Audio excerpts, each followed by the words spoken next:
Okay, can you guys hear me now? Sorry about that.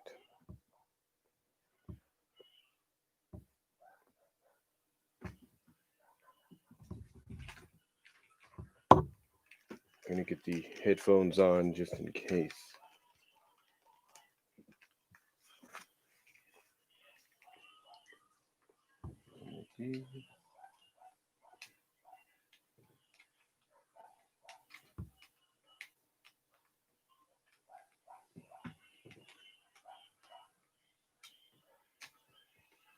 Go.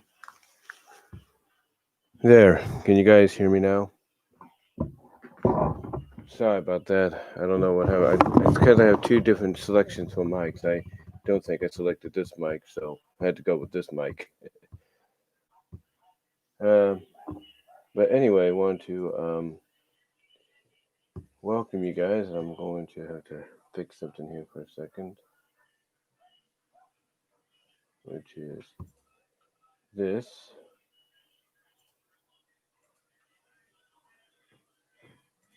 Hold on for a sec.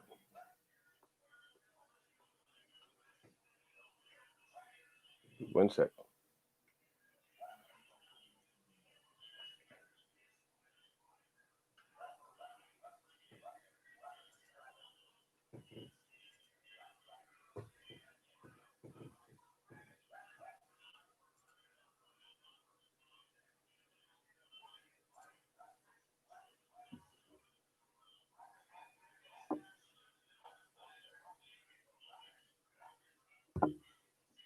All right. Hopefully, you guys can hear me now. But yeah, I wanted to come on here and, as the thing says, I do apologize for any silent stallness and interruptions. It's one of those days where you got to work around certain moments or certain opportunities. You know what I mean?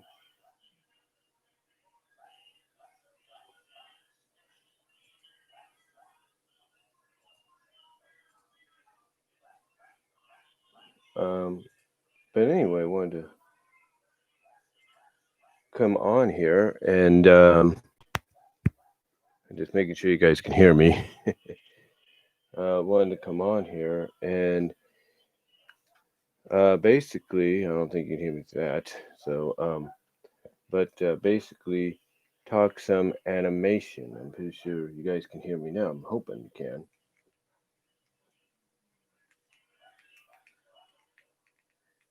I'm pretty sure you guys can hear me now.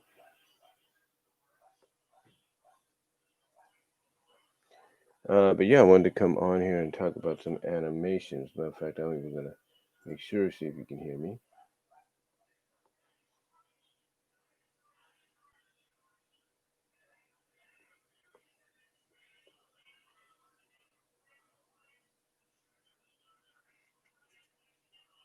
Make sure you can hear me.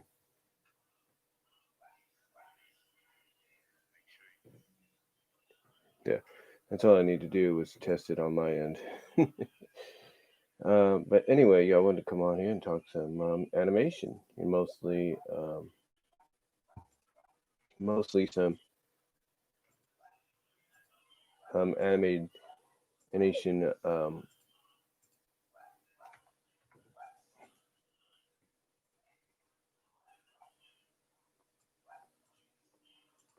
animation romances, and as basically the title says, one of the most talked about subjects in animation, mostly with an animated series, is romance, and what romantic ships and couples is official and what is not. But according to many creative staffs behind the scenes, to them, it's up to the fans to imply and interpret what ships and couples are legit from their point of view. So that's basically about it. It's basically about it. And here's the thing: throughout history of animation, mostly like the '80s, '90s, you know, 2000s, and even recently 2010s, and I'm sure here in the 2020s, you're going to get a lot of fans that will look at certain ships that, even though the show itself will pretty much come out and say, yeah, this is the official real deal, they're not going to want to support. They're not going to want to get behind because To them, it's not real. It's not a legit ship. To them, it's like, why should you, why are you shipping these couples or these two characters when this pairing is much makes more sense? You know what I'm saying? So, to a lot of fans, romance is just one of those subjects in a show that if you're going to do it, you should do it correctly. You should pair the right characters with each other instead of just pairing characters together that don't make any sense.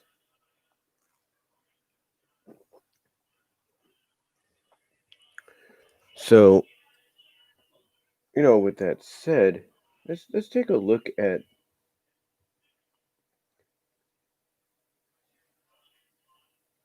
let's take a look at some of these ships, if you will, as I'm gonna have to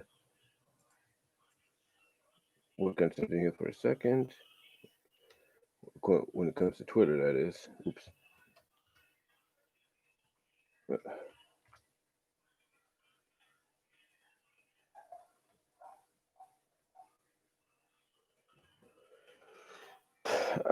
But let's talk about some of those ships. As a matter of fact, let's talk about one of the ships that really, as a fan myself, a lot of fans look at and have supported since the beginning, and that's Spike in Rarity. Now, again, as I've mentioned many times before, in My Little Pony Friendship is Magic, this is a ship, a romance that has been around since basically the start of the show. It's been given its moments here and there, especially in the early parts. And then around season 3 through season 7, it kind of had a cooling off period, had its moments. But, when you got to the last couple of seasons, mostly like season 8 and season 9, and even parts of the movie, it was there. But mostly season 8 and 9, it was there. It was very, very visible. And I'm just turning something up there for a second. But like I said, it was very noticeable, um, in a way, because when you think about the romance, what I'm trying to say is, when we got to season 8 and 9, it was very noticeable at times because of the fact that it seems Nicole Dubuque who took over for Megan McCarthy, just like Megan had taken over for Lauren. I think maybe in my own interpretation, from my own point of view, she was a she was a fan. I think she really was. I think she was a fan. I'm not saying she wasn't, but or she was, but it seems she might have liked it. I think she was kind of cool with it. She obviously didn't have a problem, giving them more moments in just the last couple of seasons, and even the Christmas special, Best Gift Ever, than they've had in recent years. I don't think she had a problem with that. I don't think she had a problem whatsoever. And and again, I know some people are like, well, because people still kind of debate, he was young and all that, and he was not, the right age and everything. And I totally get that, where people are coming from. I totally do. But, when what I like to point out, guys, and this is very, not unusual to hear.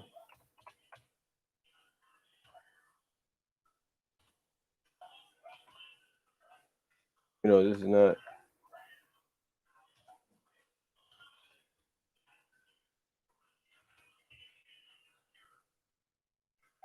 um,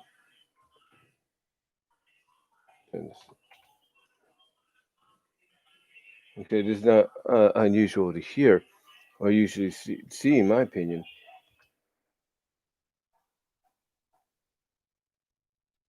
But when I, I noticed when the future portion came up, when the future portion came up, if you will, when the future portion came up,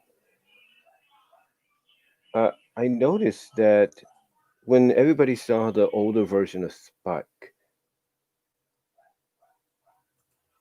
and they saw that, they're like, okay, this is a Spike I can act. To me, it was kind of like a 180, if you will. It's like all of a sudden they changed their outlook on everything. They changed their outlook on Spike being with Rarity, and they're like, okay, I can get behind this. It seemed to me that's what happened. It's like those that were against it were all of a sudden saying, oh, I can get behind Rarity. I can get behind Rarity and Spike being together. I can get behind that. It makes more sense. It's like they had a sudden change of tone, because they saw that Spike was basically bigger now.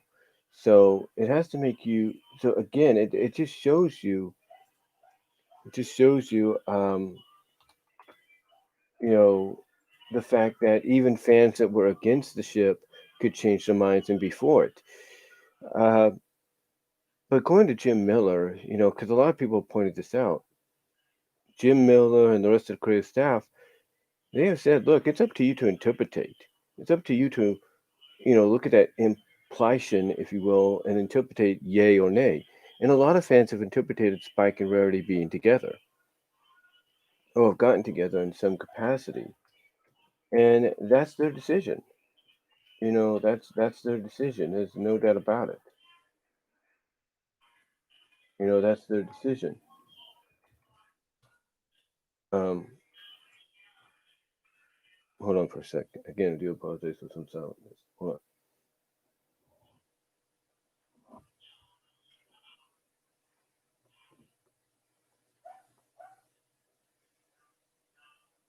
Hold on.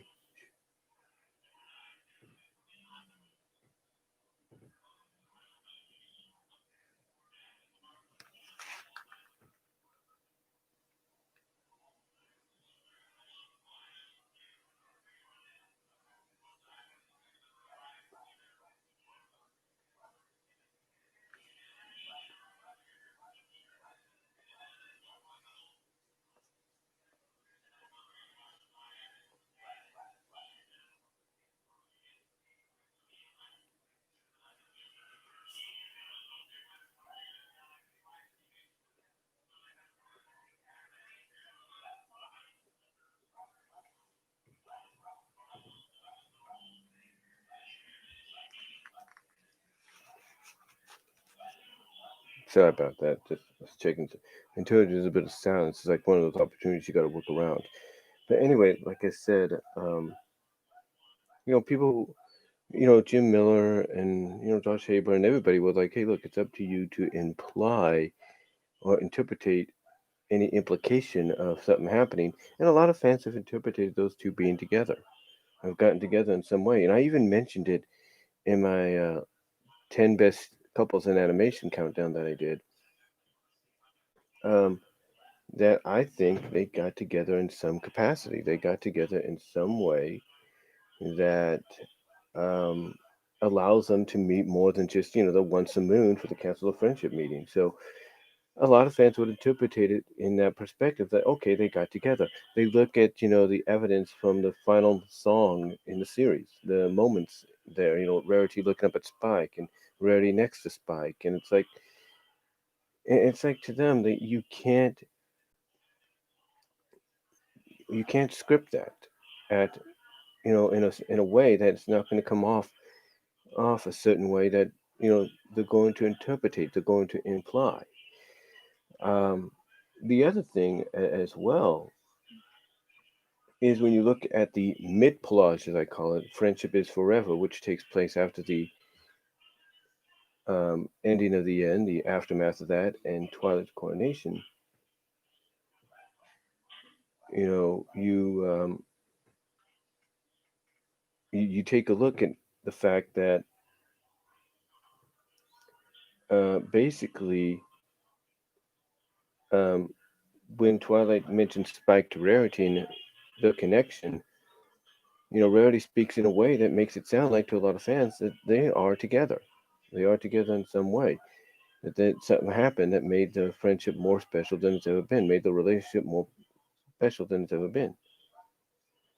Um, so when you hear that, and then according to some people, there's a rumor going around that the ship's going to continue in pony life and the roles will be reversed. That makes you wonder. It makes you think. Okay, what does that mean? What is that implying? Like what does that mean? What is that implying? Kind of deal, right? So you know, a lot of so basically, it's one of those relationships to where it's implied something happened, but it's it's not like really official in any short way or capacity from what people have said. So spike in rarity is just one of those examples where it's a ship that in the eyes of many fans is not official, but it's interpreted as such. It's implied as such, if you know what I mean. It's interpreted by just the scenes that they see, the moments that they see. So it's one of those situations. Now, um, basically, um, hold on for a sec.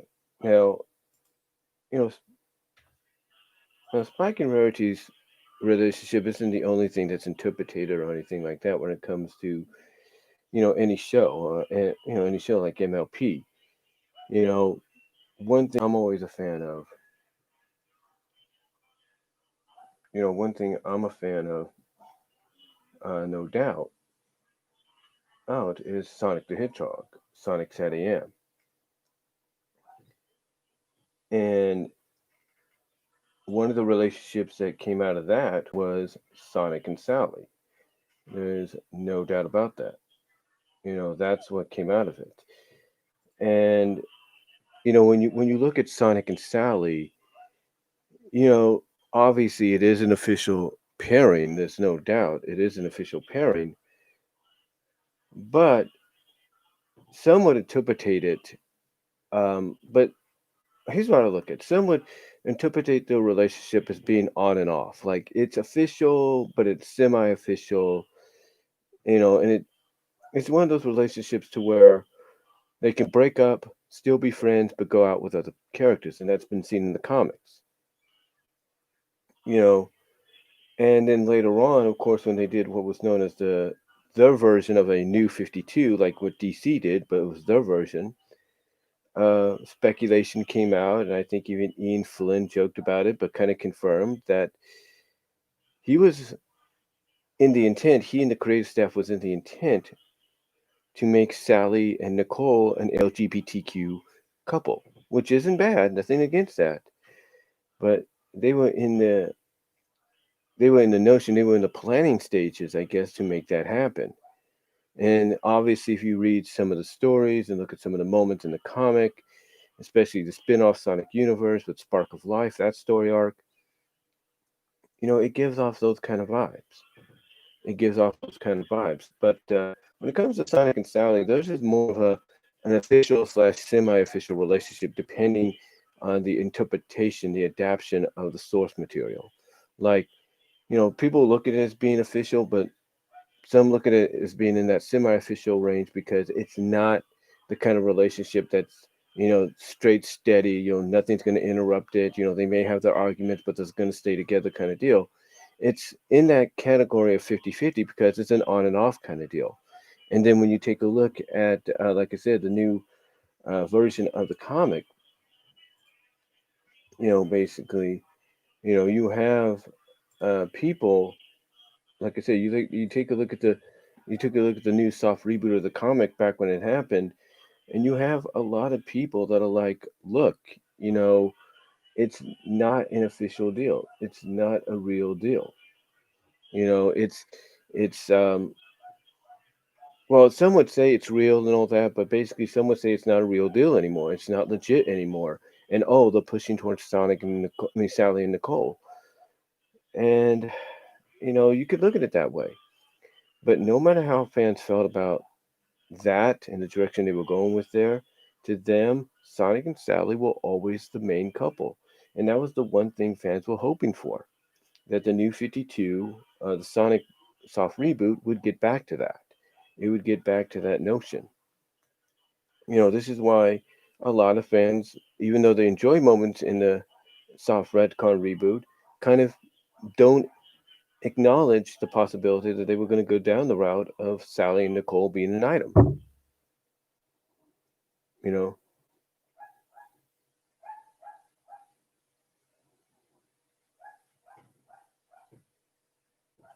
know, they weren't going to go down that route.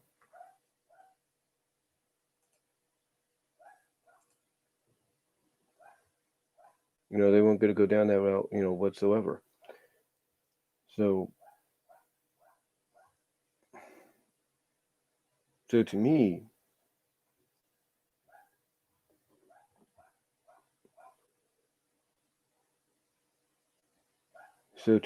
it's Sonic and Sally's relationship is one of those, um, it's one of those relationships that it's official, but when you look at it, it's kind of semi-official, if you know what I mean.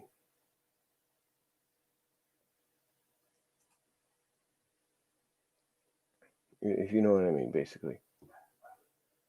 But the other ship as well. And hold on for a sec while I do something.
All right, guys, I just had to do something over there.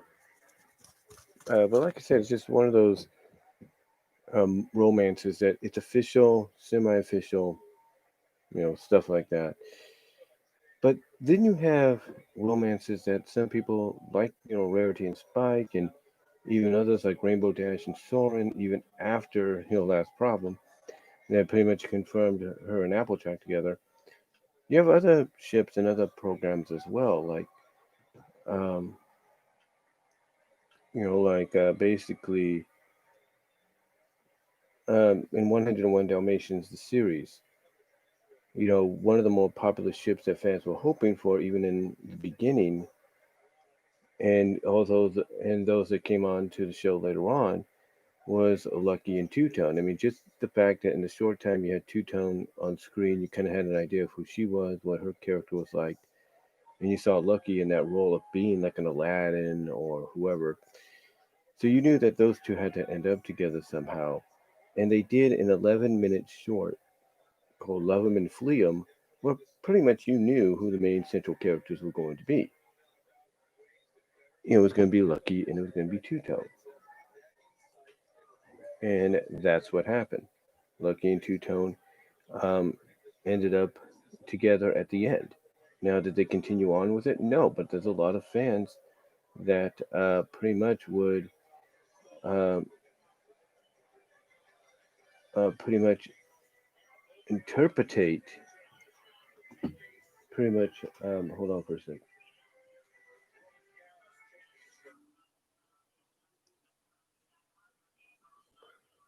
Like I said,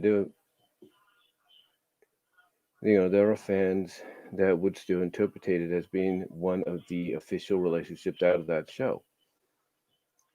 You take a look at Scooby Doo and its history, and mostly in Scooby Doo, you had pretty much two confirmed ships. But when it came to the early to mid '80s, there was one ship that fans got really behind, and as the decades went on, and thanks to things like the internet and stuff, um, you had people get more behind it. You had more fans getting behind it than they ever have, and that's Shaggy and Daphne. And I think it's because of the fact that when the internet came around and basically allowed fans to kind of get the knowledge of how this ship came to be, and like I said, how this ship came to be, and basically, become popular once they saw like what portion of Scooby Doo it came from. That's when I think it really took off, and that's why a lot of fans got behind it and they wanted to see it.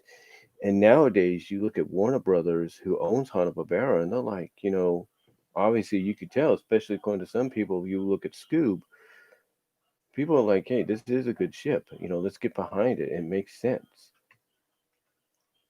And it does. It does make sense, and people do get behind it.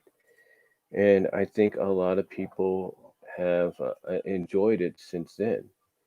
And that's why I think, according to some people, you got the moments you did in Scoob. So, there you go. The thing is, when it comes to any romantic couple, and why it's up to the fans to, interpretate, any kind of implication of, what happened or what occurred, you know, the reason, you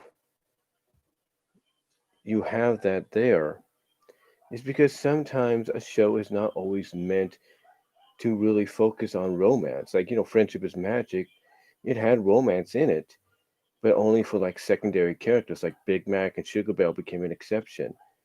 Maud Pie became an exception. You know, these characters that you would think would kind of be in line like with the main characters of not having any kind of romance, um, they fell into a category that made them an exception. And then you take a look at the spin-off Equestria Girls, and you're like, you know, why did they do this? Is it to, copy off Monster High, cash in on that cash cow? And it kind of was, but it was also, as Josh Scorcher pointed out, Firebrand in his recent video on the songs of MLP. Basically, when he got to this song called Our Big Night, um, basically he felt that this is where he felt MLP could have sold out because basically what they were emphasizing here was romance, something that Friendship is Magic never did. But that's why Equestria Girls was brought into the fold, because one of the things they were able to do, since the characters were going to be portrayed as high schoolers, was they were able to, um, bring in romance. Something that they couldn't really focus on that much or even tease um, in the original series. So they did the Equestria Girls to kind of be like get around that curve. And that's where you had ships like LBG, like the LB. That's where you had ships like the LGBTQ ship of Rarity Applejack really, get focused on, especially in Roller Coaster of Friendship. That's where you had the teasing of Sci-Twi and Sunset, stuff like that. But that's basically also where you saw a lot of, but overall, that's where you saw a lot more romance. I mean, heck, the dog version of Spike fell for a lost puppy or lost dog female in a short that even Rarity got behind. That being Equestria Girls, that is. The point is, romance is there for romance can be looked at when it comes to an animated series in many ways, and mostly at ships when it comes to romance in an animated series could be looked at in many ways. And that's why creative staff Doesn't matter if it's Friendship is Magic, doesn't matter if it's Steven Universe, doesn't matter if it's Gravity Falls, doesn't matter if it's Sonic the Hedgehog, Sonic SAT 101 Dalmatians, the animated series. It doesn't matter. That basically, in the end, if they tease it or at least kind of acknowledge it, but they don't go all the way through, then to them, it's no lo- then to them, when the show is over, it's no longer in their hands, it's in the fans' hands. And that's why they say it's up to the fans to interpretate what happens next. Hold on for a second.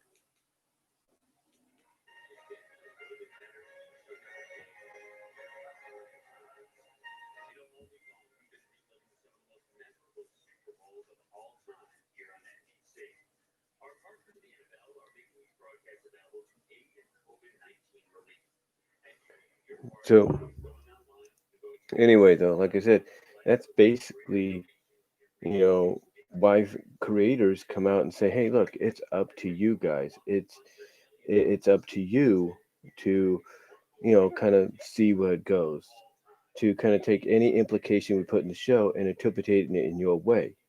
Heck, when it comes to Chippendale Rescue Rangers, one of the things that fans always debated about over the years was who would Gadget end up with. Would she end up with Dale? Would she end up with Chip? And basically that was always like the debate, like who would she end up with? And hold on for a sec.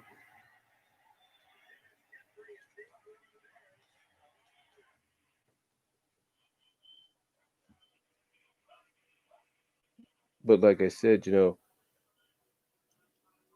basically, um, what was I? Oh yeah, when it came to Chippendale Rescue Rangers, that's what I was told you there's gonna be moments. You know what I'm saying? But anyway, when it came to Chippendale Rescue Rangers, the big debate was who would Gadget end up with.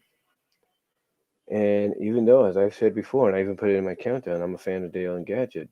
They teased even towards the end, Dale ended up with a character named Foxglove.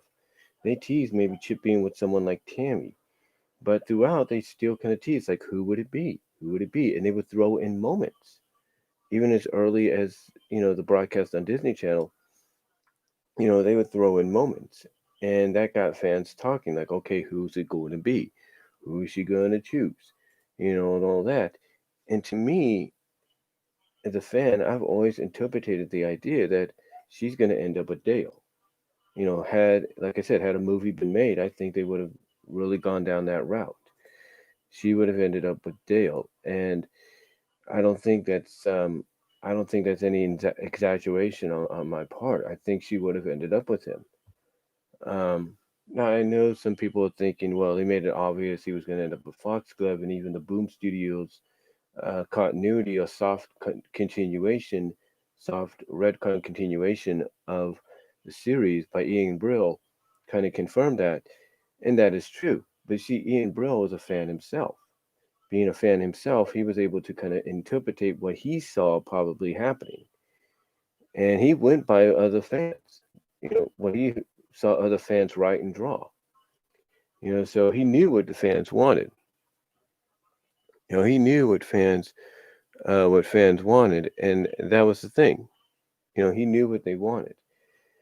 Um, the point is deep down, guys. When you but the point is, guys, not deep down, but the point is, guys, when you look at a show like Rescue Rangers, and nothing's really made official, but yet they tease an Easter egg you with probably the one of those ships possibly happening, then there has to be a reason for it. There has to be. And to me, that's why when I look at something like Rescue Rangers, it's one of those strong examples of even though they didn't make nothing official, just by teasing as much as they do, it kind of acknowledges that yeah, they were probably going to go this route, whether you liked it or you didn't. And again, that's the whole thing about romance. It's one of those things that you may not, again, like I said at the beginning, you may not agree with. You know, you may not agree with um certain, official pairings happening. You may not agree with it. Like, heck, when going back to Friendship is Magic, when they did mod, when they did, when they made Big Mac and Sugar Bell official, you know, a lot of fans were split. Some fans were okay with it, some were not. Some fans felt that, hey, he belongs with Marble Pie. They teased it, they should have went with it. Heck, and that's their opinion. Like,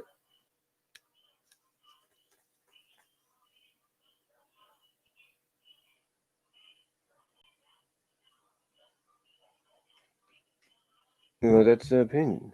Hold on, let me check something, you guys. But that's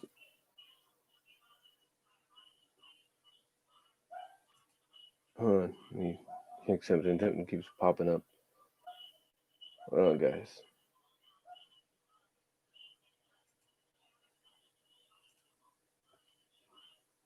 But like I said, basically, okay, what's going on here? Oh, sorry, I thought I froze up there for a second. Let me see. What's this one?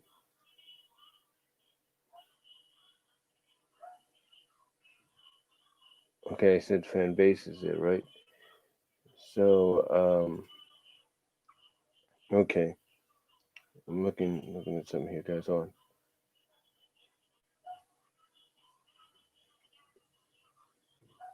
on for a sec, guys. Just got an interruption here. Hold on.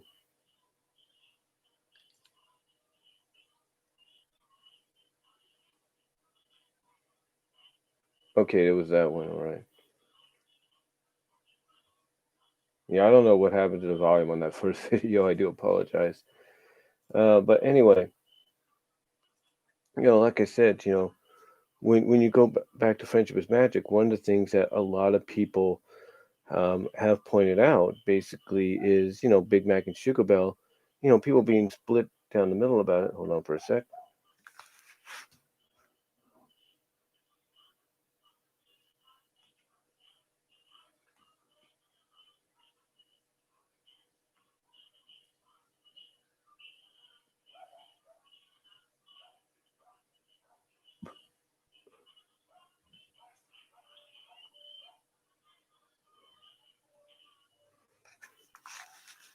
Sorry about that for a sec, guys. Somebody obviously something has to be checked there for a second. Just checking something. Okay. But anyway, like I said, when you look at Big Mac and you look at hold on for a sec.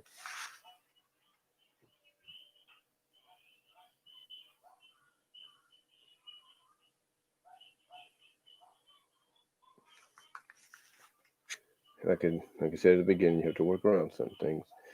But like I said, when you take a look at you know that situation there with Big Mac being with Sugar Bell, again, some fans were cool with it, some were not, and those were not that they felt that hey, you teased.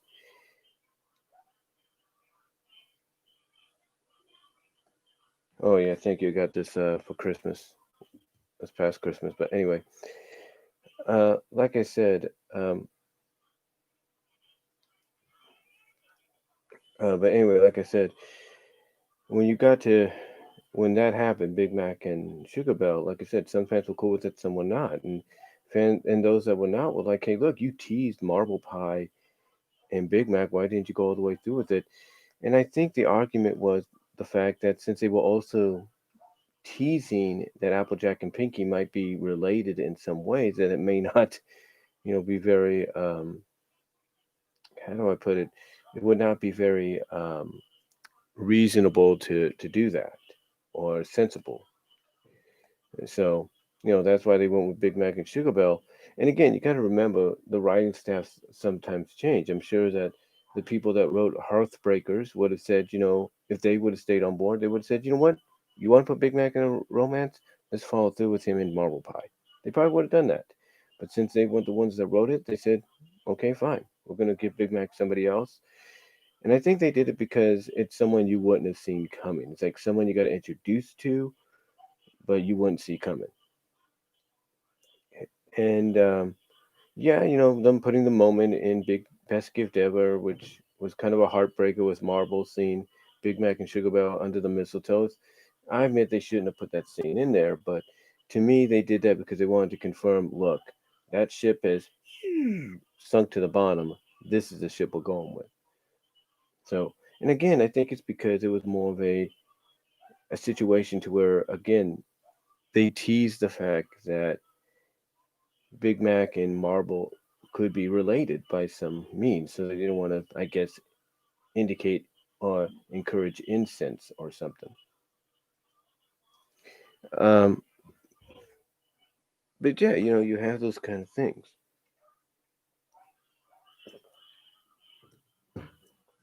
You have those kind of things going on. Um, Basically, when you get down to it, like I said, there are going to be some ships you may or may not agree with. And like I said, with Rescue Rangers, I look at, Dale and Gadget probably being the most hinted one that they went with throughout the series. And that was probably going to be the one that got confirmed in the movie hadn't one been made. You know, I mean, here's the thing. It doesn't, like I said, it doesn't matter what or how you feel about a ship. If from a story perspective they feel it works, they're going to go with it. They're gonna go all the way with it. They're going to, get behind it. They're going to find a way to make it happen. And even if they don't officially do anything about it, they will basically tell you, whether it's online or through a convention, that hey, you know, we may have teased it, but now it's up to you to follow through on it. And that's pretty much what it is. It's following through on what you believe is official and what works and what doesn't. You know, you take a look at Tailspin, Baloo, and Rebecca. Some people interpret that as being official, like you have too many moments, too many episodes that focuses on that, and in the end, who's to say they didn't become an item? We may find out later on in season 3 here of Ducktales. You know, some take a look at things as far as gummy bears. And I'm one of those that gets behind Cubby and Sunny because I think if they would have continued it when years in the future, we would have had something. Um, I look at it in many many ways. I look at it in many ways that like with gummy bears, they tease Calvin and Calla, but they never went anywhere further than that. But it's up to the fans to be like, okay, they did end up together. There is something there. Um, So to me, I look at the fact that it doesn't. How do I put it?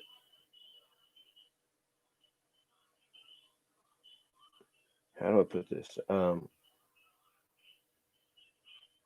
That doesn't matter. Basically, how you feel about a fish. How you feel about the creative staff. Behind the series making certain couples official. That if there's any hint or indication that maybe a certain character should be with somebody else, then that's what's going to happen. And then, oh, should I say that's what's going to happen in your mind? So that's basically how you look at it. I mean, when I look at, for example, Looney Tunes, everybody pretty much knows that Bugs and Lola are official, right? Heck, they used a new version of Lola to say, yeah, in an episode. I mean, they used the new Lola. They used what I'm trying to say is, hold on for a second. Okay, I thought something. Never mind.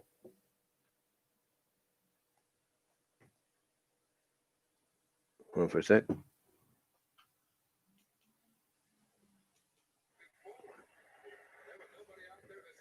So, like I said, basically, you take a look at Looney Tunes, for example, Bugs and Lola, and even though they're an official couple, it wouldn't be until the new Looney Tunes show that they did with the new Lola that they would basically make them an item. Because they even tried to play up the fact that even though Bugs fell for her originally, that the more he learned about her, the more he didn't want to be around her until finally, I guess, her situation with that episode that she had with Daphne, where she was trying to teach Daphne romantic tips and to win Tina over, and she ended up falling for her own advice.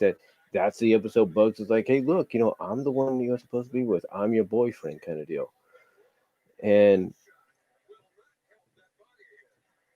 basically, that's a good indication of a ship becoming official, but being interpreted, being made official, but being done in a way that some fans may like it and some fans don't.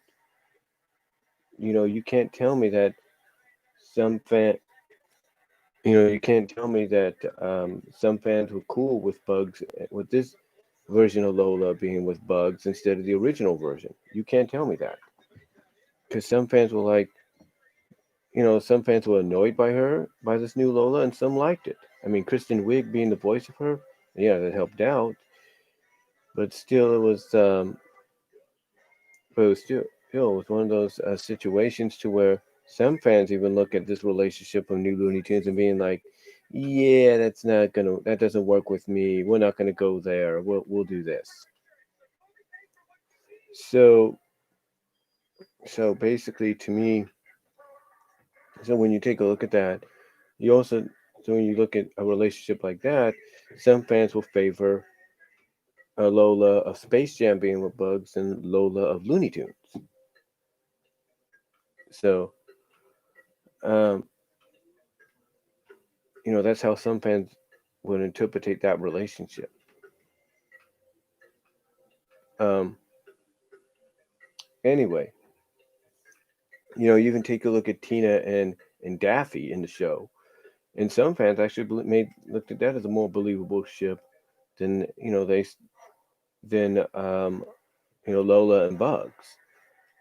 Um, but some fans will be, but there are even fans, no doubt, that are debatable about that ship because they feel Daphne, not Daphne, but Daffy, I should say. Daffy is the kind of character that can't really work in a relationship with somebody because he's too self-centered. He's too much about himself. And but obviously in the new Looney Tunes show they made that work. But again, there are still fans obviously now that debate that. There's a lot of fans that support it, but there are some that debate it. Heck, um, when I take a look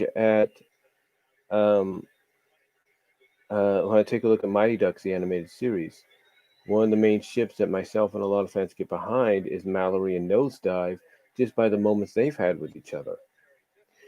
Just the fact that they're opposite. It's like that Paula Abdul song, "Opposites Attract." That's Mallory and Nosedive, and to them being those kind of opposites make them work, make a relationship between the two work. I mean, heck, you had them team up in Buzz Blitzman, Mighty Duck, that episode. You've had them kind of work together more times than side by side at times, even as a team, as a whole team, more so than anything else. So it's just one of those situations to where even though nothing was made official, even though nothing was made official, um, basically, the creators will come out and say, "Hey, we didn't do anything official, but we're gonna put it in your hands, and you can interpret what happened. We're gonna let you decide what occurred." So, so, so basically,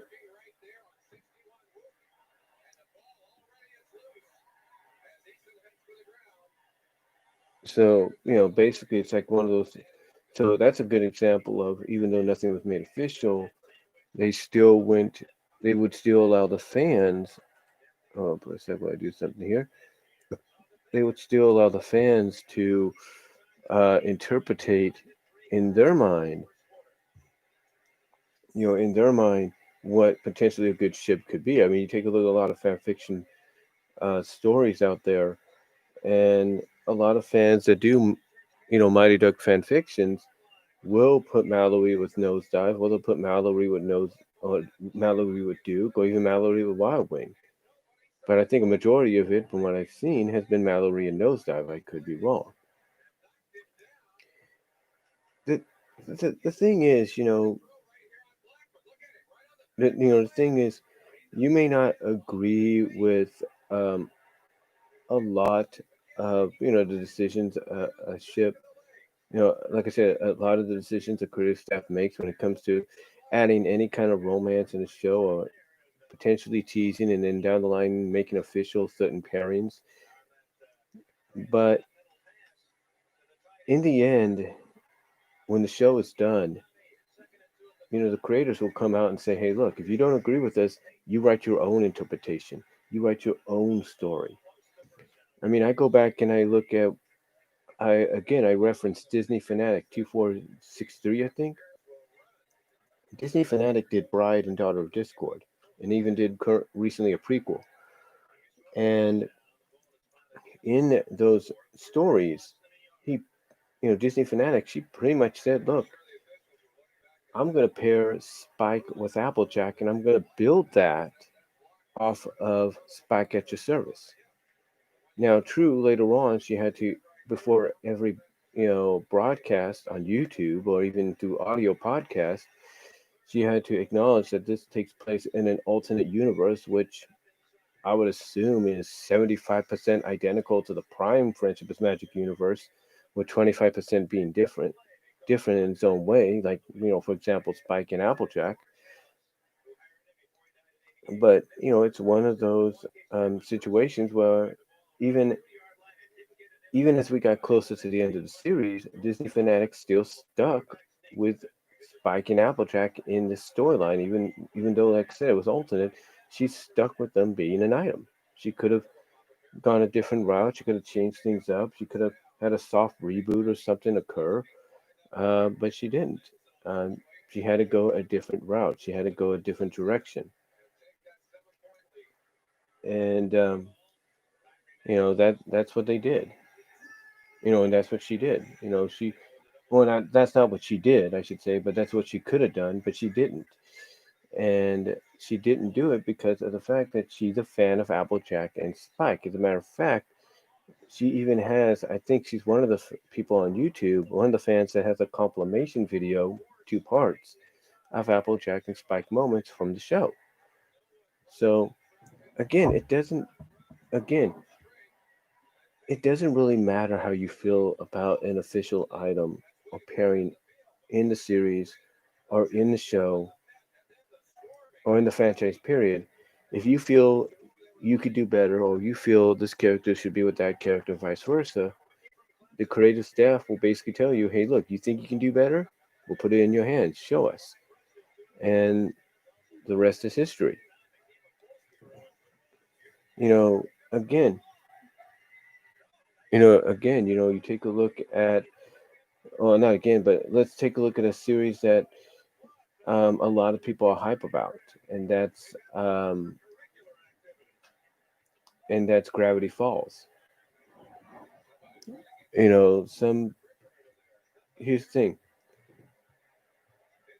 A lot of people may have not enjoyed, um,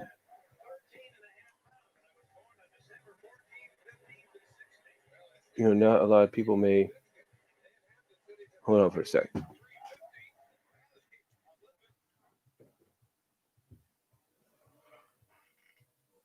I thought I heard something.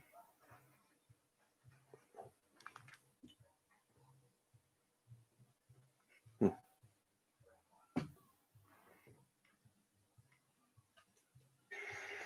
But like I said, was it? Oh yeah, you take a look at Gravity Falls. You take a look at Gravity Falls, and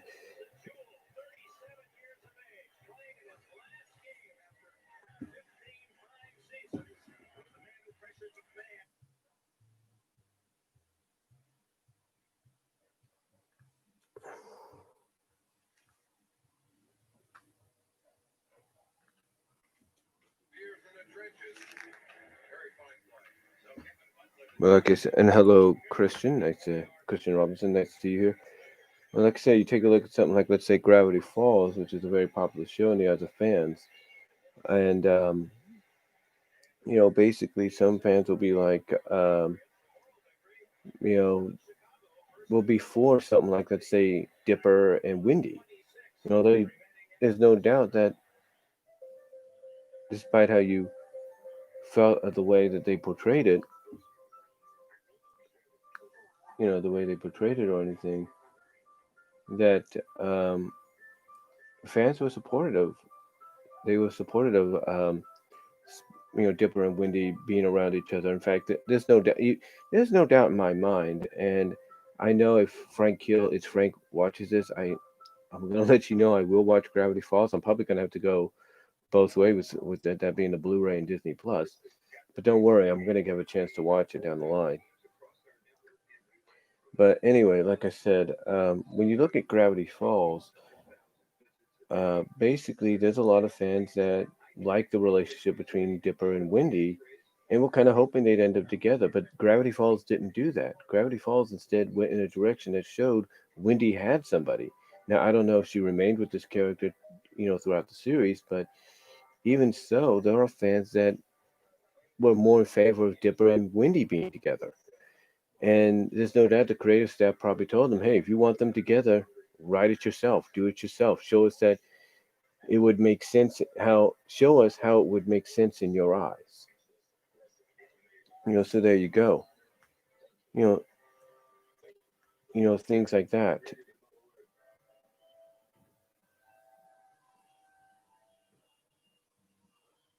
There's things like that. 100%.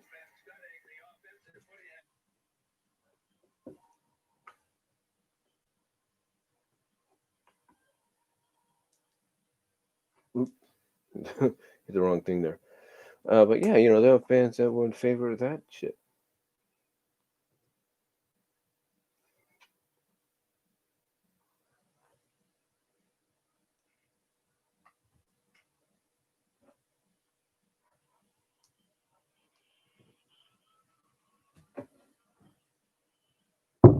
Like I said, there were people that were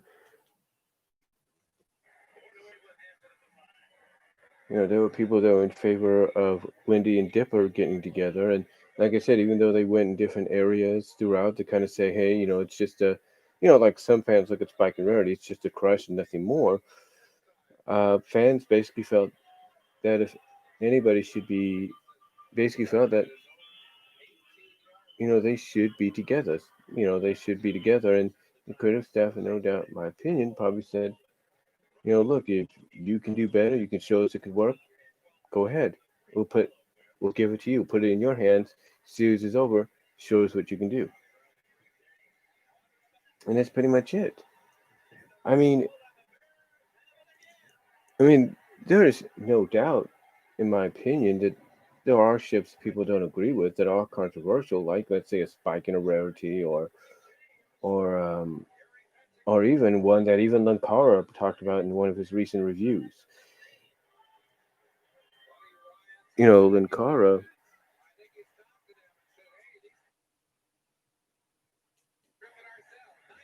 you know, Lankara even talked about it in his own video one time, his recent reviews of the Star Wars comics, how to a lot of fans it was controversial how Anakin ended up being with Padme. But he pointed out the fact that it was the age range and all that, but still it was one of those relationships. So I was like, well, wait a minute. Padme was in her mid teens when they met. He was like 10, 9, 10 years old when they met. So it didn't make sense to them. But they emphasized that years went by, time went by, and that's just another good example of, even though that's part of the continuity, the lore of Star Wars, some fans will find different ways to interpret it. Basically, say, okay, look, you want to put Anakin in a relationship? Why don't you put him in a relationship with Oksana? I think that's what her name, Oksana, Oksana, Oksaro. in Clone Wars. Why don't you put him with her? They're about the same age. Boom, there you go. Easy. Makes more sense. Makes more sense. Makes more sense than Anakin being with Padme. So it's again, it's just one of those situations that when you get down to it, you look at all kinds of franchises, no matter what they are, you know, when it comes to an animated series or even a comic book or whatever, if you feel when the creative staff, when that portion of the franchise comes to an end, and they say, look, when they and they tell you through an online conversation or they tell you through um, a convention that, hey, it's up to you to interpretate, it's up to you to play around with the characters now and see what you feel you can do. Basically give us your ideas. Let us see what you can do. And that's mainly what happens. And that's mainly what occurs. That's why Jim Miller and Josh Haber.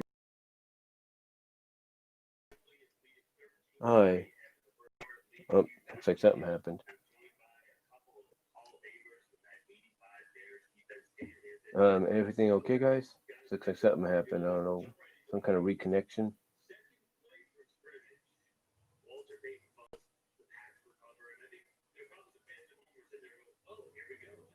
Guys can still hear me or something. Um, but anyway, let me check something here, guys.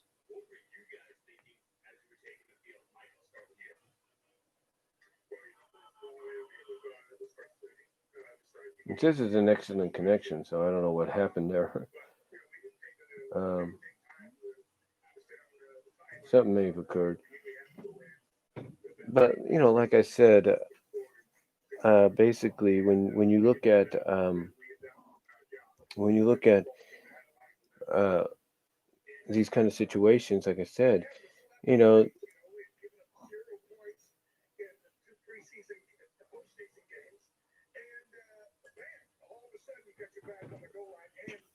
like I said, that's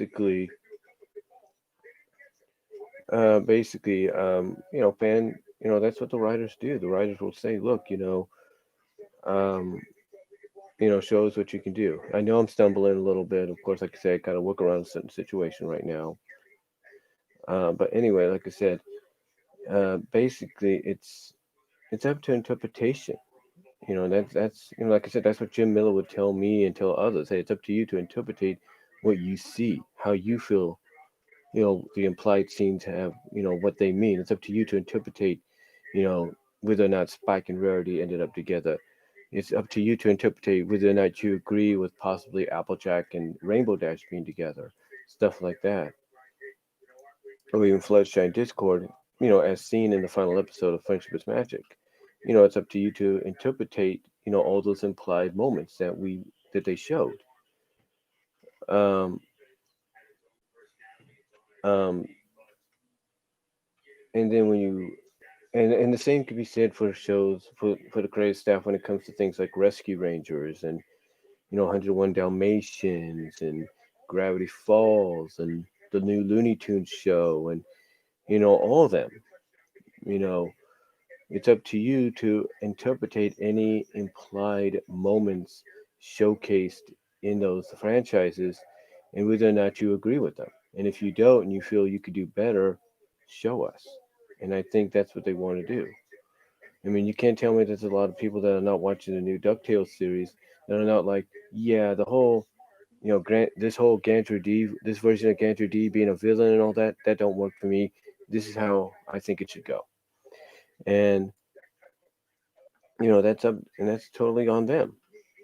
Totally on them. If they feel, like I said, I take a look at, classic shows like Thundercats, the original Thundercats, and, people feeling that, that, like I say, you take a look at, the original Rankin Bass shows like Thundercats, and fans have always pictured Lion-O with Chitara or Tigera with Chitara. So, that. So that's always, up to fans. Like even if they don't indicate or tease something happening in the show, which I don't think they did, it would be up to the fans to be like, okay, or be up. It would be the creative staff would come out and say, okay, guys, you think you could do better? Show us you can do better. Show us, show us you can do better. Give us those stories, and that's what fans would do. You know, um,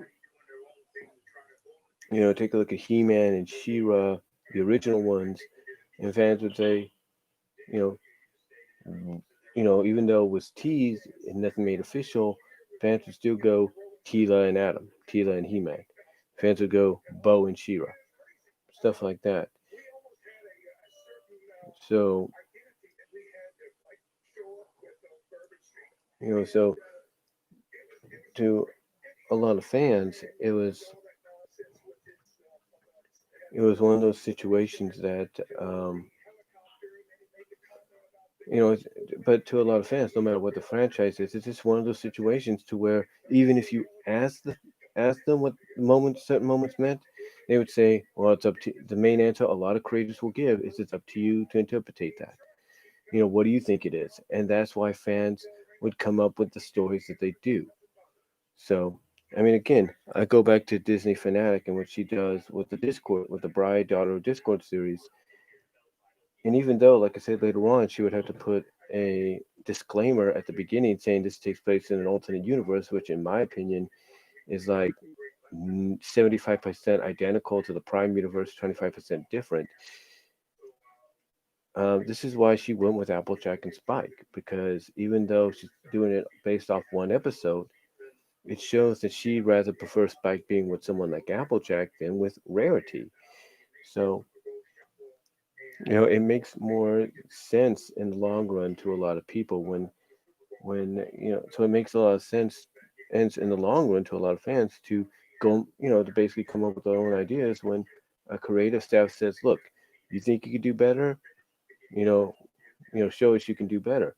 Or when a creative staff says, hey, look, you know, it's up to you to interpretate. You let us know what you see. Tell us what you see. And that's why, a lot of fans will say, this is the ship I see. This is what I'm interpreting.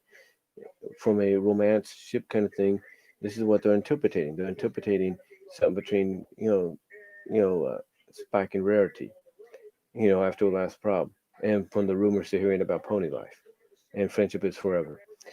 You know, when it comes to things like Rescue Rangers and the moments with Chip and Dale and Gadget, it's like this is what they're interpreting. This is what they're seeing from those implied scenes. Same with, Lucky and Two Tone. Same from 101 Dalmatians. Same with Mallory and Nosedive, Mighty Duck. Same with Dipper and Windy.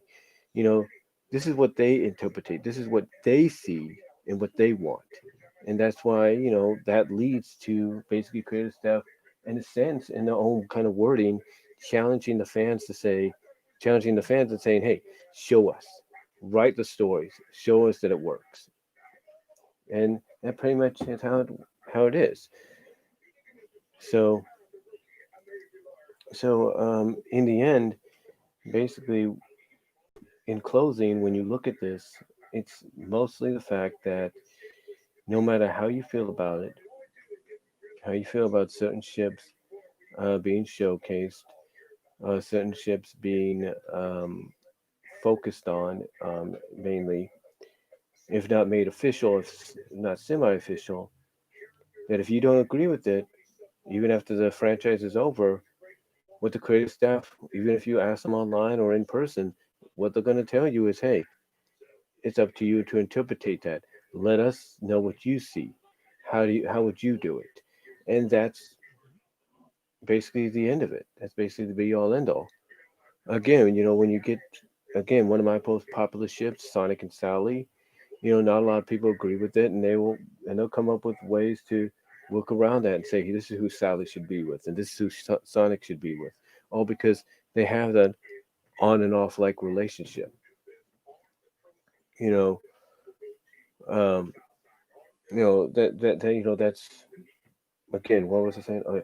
That is why they would interpret it, like I said, as an on and off like kind of relationship because It's the kind of relationship to where you don't know if it's going to be steady, no breaks up or anything like that, or it's going to be the kind that breaks up off and on. And you know, some people will be like, look, we could do better with it. We can give them better couples where there wouldn't be that indication, there wouldn't be that situation. And another good example to me, and then again, well, not a good example, but then again, when you get to the soft reboot that they did, and the fact that Ian Flynn later on joked, if not teased, about the fact that they were thinking about going this route with Sally and Nicole. This is why some fans would be like, no, no, no, no, no, we wouldn't do that. This is how we would do it. And that's why they would come up with different scenarios in the same universe to say, okay, this is how Sonic and Sally got back together in this new retcon universe that they did. So, again, it's up to the fans. It's up to how they feel about certain things. And again, that's what the creative staff of a series is going to say in the end. If you ask them, what did this mean? What did that mean? Were you planning this, planning that? They would say, that's up to you. What do you see? So, anyway, though, guys, that's pretty much going to do it for this little live stream I did. I know it's not little, it's about 71 minutes, so 72 minutes, so I do apologize. But again, I had to work around, I had to work around, the situation I'm currently in right now. It's not like an open opportunity as I've had recently. So I just had to work around it and go with it. And I do apologize for certain moments, and if I sound like I rambled, or if I was distracted, you know how it is when you have these kind of living conditions. But anyway, just thought I'd just come out here and talk about this a little bit best I can. Let me know what your thoughts are. Thank you all for joining me in the live chat. Do apologize for the abrupt start and everything. And really, that's all I can say. And let me know what you guys all think down below. And I am out. Peace. God bless.